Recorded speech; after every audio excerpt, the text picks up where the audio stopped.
राज्य सरकारनं बृहन्मुंबई वगळता राज्यभरात 2011 पर्यंत झालेली आणि सध्या केवळ निवासासाठी अस्तित्वात असलेली अतिक्रमणं नियमानुकूल करण्याचा महत्त्वाचा निर्णय घेतला आहे.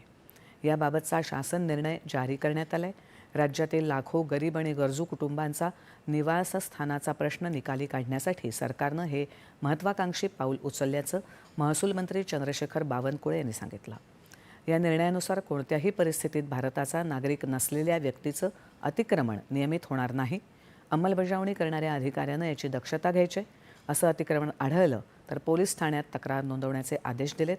या आदेशानुसार 500 चौरस फुटापर्यंतचं निवासी अतिक्रमण पूर्णपणे विनामूल्य नियमानुकूल करण्यात येणार आहे. तर उर्वरित क्षेत्रासाठी प्रचलित बाजार मूल्याच्या केवळ 10% रक्कम कब्जे हक्कासाठी आकारली जाईल. नदीपात्र, नाले, गायरान, सार्वजनिक रस्ते, वन, स्मशानभूमी, खेळण्याचं मैदान, शाळा, रुग्णालय यासाठी आरक्षित असलेल्या जमिनींवरील अतिक्रमणं कोणत्याही परिस्थितीत नियमित केली जाणार नाहीत.